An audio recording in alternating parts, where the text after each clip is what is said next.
Donc au niveau des études supérieures, j'ai commencé par une classe préparatoire BCPST et à la fin de mes 2 ans, j'ai souhaité me réorienter vers un DUT, donc j'ai intégré directement la 2e année.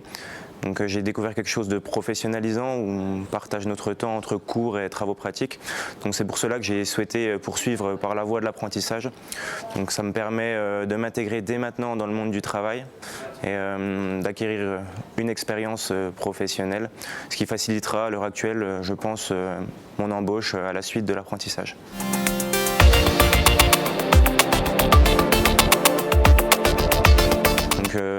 Pour ma part, ça s'est plutôt bien passé. J'ai eu une bonne préparation de la part de l'IFRIA.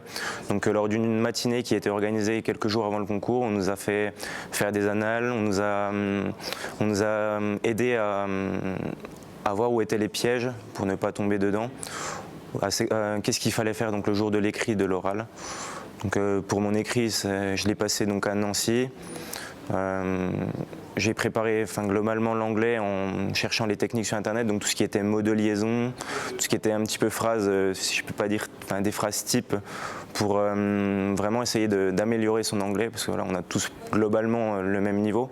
On n'est pas bilingue, mais bon, c'est quelque chose qui est faisable. Donc en se préparant un petit peu, on peut réussir. Ça peut faire peur parce que l'anglais c'est quelque chose qui est très aux écrits, c'est ce qui va vraiment écrémer, donc une bonne partie se font éliminer à cause de l'anglais, mais il ne faut pas avoir peur en se préparant un petit peu, ça marche. Concernant l'oral, j'ai pu y aller confiant dans mes écoles, puisque j'avais fait des entretiens avant qui s'étaient bien passés pour mes stages. Et en plus de ça, j'avais déjà mon entreprise, l'entreprise acceptait de m'accueillir, donc j'ai présenté une promesse d'embauche aux oraux, ce qui m'a permis de vraiment justifier ma volonté d'y arriver. Et ça s'est plutôt bien passé.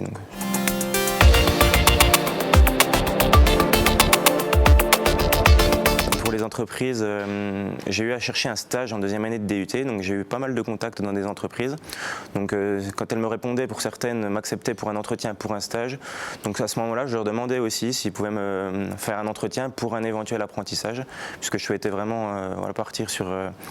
je souhaitais devenir apprenti, c'est vraiment comme ça. J'ai pas eu à chercher d'autres entreprises, donc c'est une entreprise dans laquelle j'avais postulé pour un stage qui m'a accepté finalement.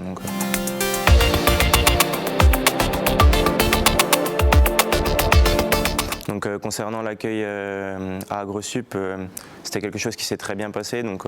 On a été bien accueillis, presque, si je peux employer le mot, chouchoutés, vu qu'on était vraiment la première promo. On a la chance aussi d'être une classe de 20 personnes, donc on est vraiment plus proche de l'équipe pédagogique.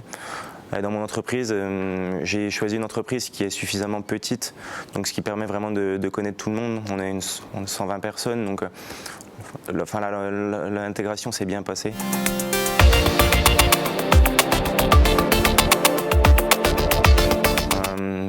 Je donnerais comme conseil de oser, parce que je connais plusieurs personnes qui se sont dit non, je n'y arriverai pas, non, je suis pas capable, j'ai pas un dossier qui le permet, parce que je suis pas bien classé, toutes ces choses-là, il faut pas se baser sur un classement, parce que les jurys sont vraiment là pour regarder un profil et pas un classement. On ne s'arrête pas, c'est pas parce qu'on n'est pas dans les 10 premiers, comme certains veulent le dire, qu'on n'arrivera pas à y être.